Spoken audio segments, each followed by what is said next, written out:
Hello, everyone. I know this goes against standard procedure, but I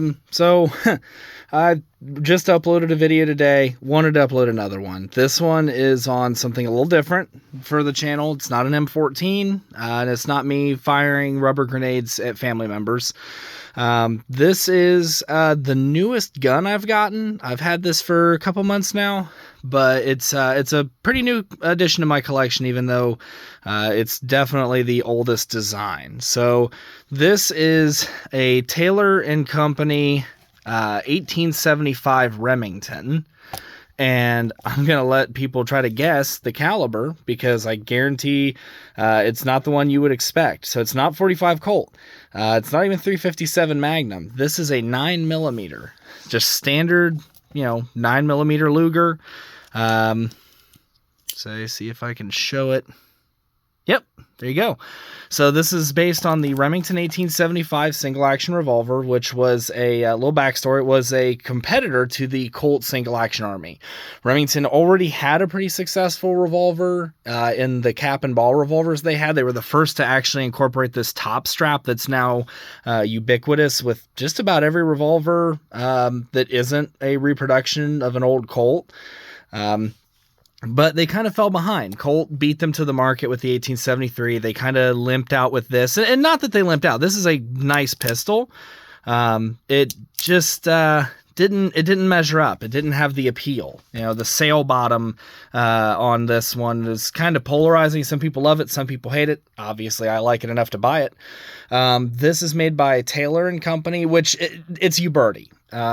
Generally speaking, if you have a single action revolver, it's made within the past, 20, 30 years, and it's not a Ruger and it's not a Colt, it's probably, or, EAA, it's probably a Uberti. They're one of the biggest names in Old West gun reproductions. But Taylor and Company gets those guns. I don't know if they either get them made specifically by Uberti or if they get them kind of half finished and then they finish them themselves. They offer a lot more options than just the base Uberti models, this being one of them. Uberti does offer the 1875, but to my knowledge, they don't offer it in 9mm. This one is unique. Now, this does not use any kind of moon clip. It does not use it. It just uses standard loading gate. Standard cylinder. Nothing new. The 9mm has a slight taper to the cartridge that allows it to sit. They actually form the chamber of this so that the cartridge can sit in it. I've had no issues firing. There have been no misfires with this, a variety of ammo. I've probably got about 200 rounds through this gun. The thing I like about this, being 9mm, is it is super easy to get ammo for and pretty cheap to shoot. 45 Colt is, at least, I don't know, since I've been in guns, which has been since 2013 was when I started working at a gun store, it's never really been much below $1 a shot. I don't know what it is now. I haven't priced it, but 9mm has consistently been a cheap round to shoot and very available. The nice thing is you don't have to be picky with ammo. It's not like, if you feed, it's not like going to have feeding issues or anything like that. Could you get a 357 Magnum cylinder for this? I think so. I have contacted Taylor and Company before about that. They do sell a cylinder. They say that it would require fitting, but they didn't say that it wouldn't work. I know there's a very slight bore difference. I think it's like 0.02 of an inch between 357 and 9mm. But when I asked them about it, they did not say that it would, they didn't say, oh, this is going to be a problem, don't do it. They said, nope, we sell a cylinder, just you got to get it fitted. I walked into the gun store I got this from, and they just happened to have it. They had this, and they had a 357 with the same length barrel in the 1873 Colt. I was looking for the 7.5-inch barrel. Originally, I wanted a 357 single action so that if I wanted, I could use it deer hunting. 7.5-inch barrels long enough to get the velocity I would want. 5.5 would be fine, and it is legal. I'm in Ohio, and 5.5, at least to my knowledge, currently is legal for. I think it has to be at least a 5-inch barrel and at least 357 in diameter. I think 9mm is excluded though for deer. Not that I'd really want to go deer hunting with a 9mm. I would want something a little more powerful. So what's the point of this gun? Well, it's a range toy. It's just fun. It's cheap to shoot. Ammo is super available. It's a conversation starter. And as you can see, I've got a belt and holster for it. Yeah, it's just neat. And, it's fun. Obviously, I've been playing a little bit too much Red Dead Redemption because here we are. But the whole thing for me is if I go to a range and somebody wants to shoot this and they have a Glock, well, they're using their ammo. They're not shooting up my ammo. If I have family over, just about everyone in my family who has guns who would want to shoot this has 9mm. They can use their ammo. And that's not the only reason I got it. The other reason that I think this is a really cool gun is now, and I think it varies by, individual competitions, but let's just say you want to get into cowboy action shooting. This isn't a bad gun to start with. It's more enjoyable to shoot than a 22 because it actually has some recoil. It's not just a noise maker. And not that 22 isn't fun to shoot. I like a little bit of recoil personally. If I want to shoot something that doesn't let me know it's there at all besides noise, I'll be honest, I'm probably just going to play some Doom or Call of Duty or something like that. I'll play Red Dead Redemption. It's free. I don't have to buy ammo. I don't have to clean the gun. At least I don't have to spend any of my time to do it. But anyway, getting away from that little soapbox. No, if you have somebody who's new to shooting and they want to learn a single action revolver, they have interest in them, or you're just a baller on a budget, you can't afford $1 a shot ammo, or, you don't want all that recoil. Well, this is still cheaper than 38 Special. 38 Special isn't going to have much more recoil than this, but still not cheaper than 9mm. I mean, 9mm is the cheapest, most available handgun cartridge out there besides 22. So, I mean, and almost around the world, you could use this almost anywhere.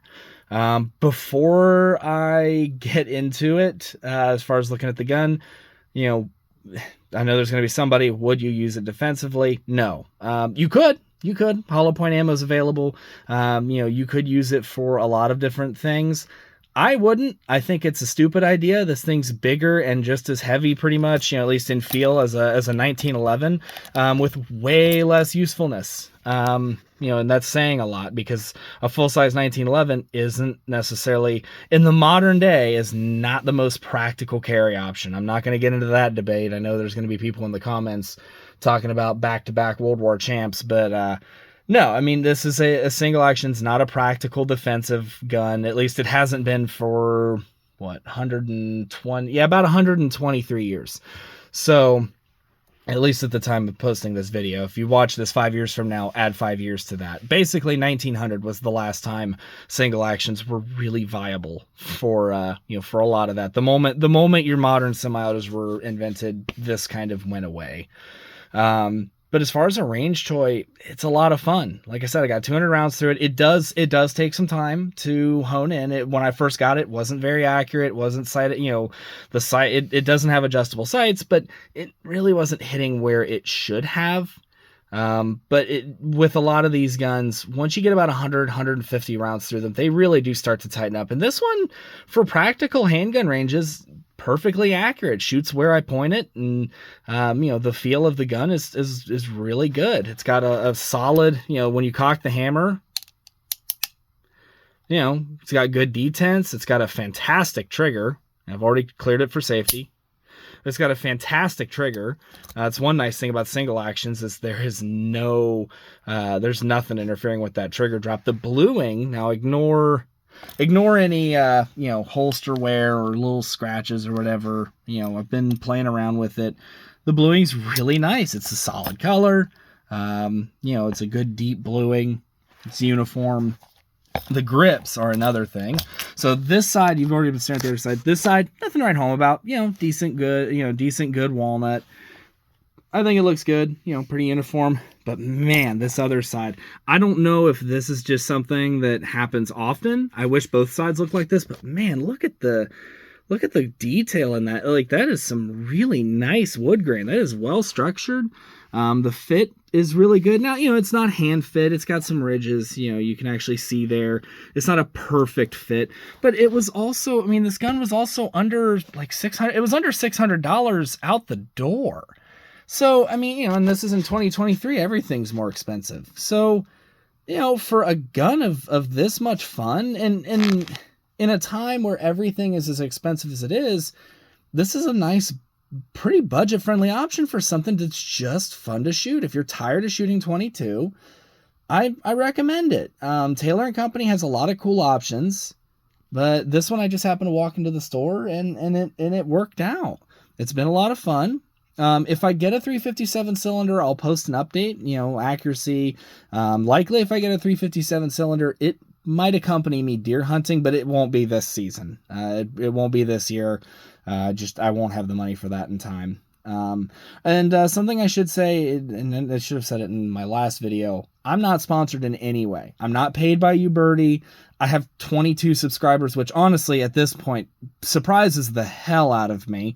I didn't expect to get any when I started posting videos. I kind of just wanted to put videos of stuff that no one else really put videos up. There's no videos to my knowledge, at least on a quick Google search. There's no videos of this specific gun in a 9mm.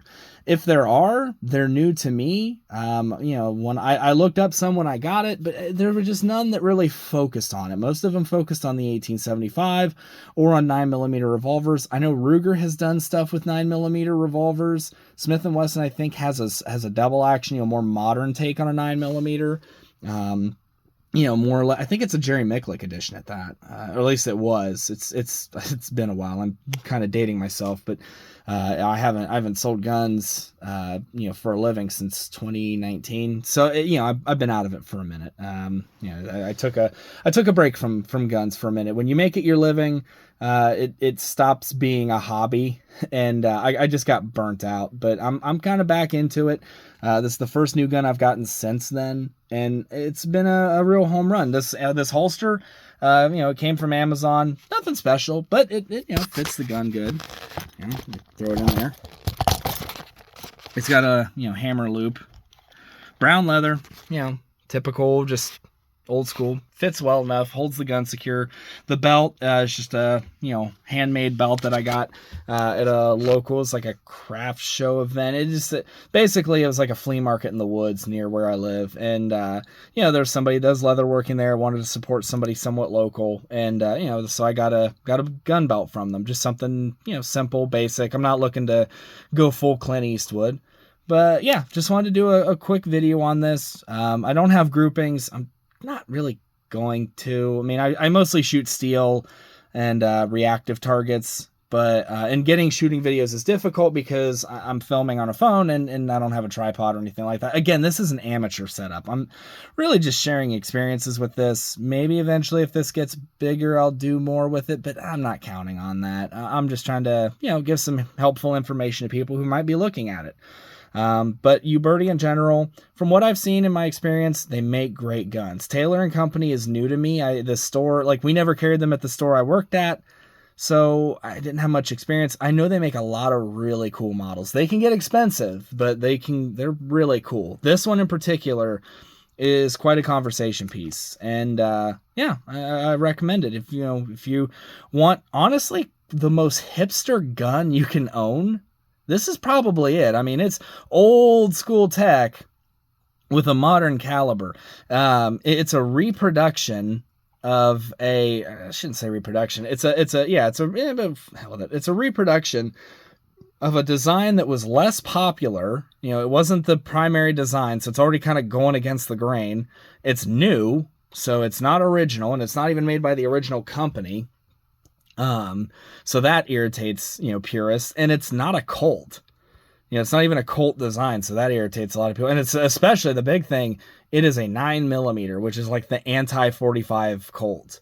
Funny enough, ballistically, it's on par with a lot of your 38 caliber revolvers of back in the day. So power-wise, you could pretend. It's It's right up there. But again, for just something fun to shoot, I highly recommend it. It is, and even the Colt 45 model, it was a very hard decision between the two. I chose this because the practicality of it is that, I can just shoot this anytime I want. I can pull ammo out of the magazines for my Glock 19, or, just reach into the ammo can of 9mm and just fire away. It's pretty guilt-free.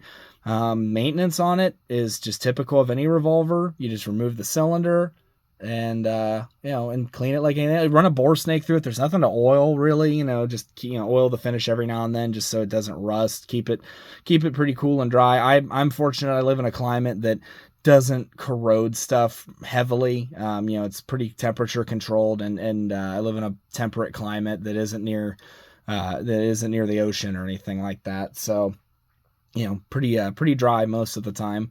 But yeah, again, check it out. I hope this was helpful, and hopefully more coming to the channel soon. I can't guarantee that I'm going to be posting 2 videos regularly, but it's been a while, and I'm kind of in a little mood right now. Want to get some stuff out there.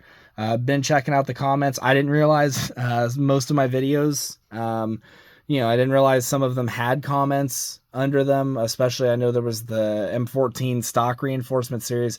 Did not realize there were comments under it. To the people who commented on that, I'm sorry it took so long to get back to you. I didn't expect there to be much of a turnout, if any, honestly. I just kind of uploaded them and moved on and didn't think about it. Like I said, I got out of guns for a while, and at least in putting them in the limelight, and I didn't think about it. It wasn't until I checked, like the other day or pretty recently, that I even saw. And to the people who subscribed, thank you. I mean, I know I've thanked them in the previous video, but I can't thank you enough. I mean, again, I'm not doing this for money. I'm not doing this for sponsorships.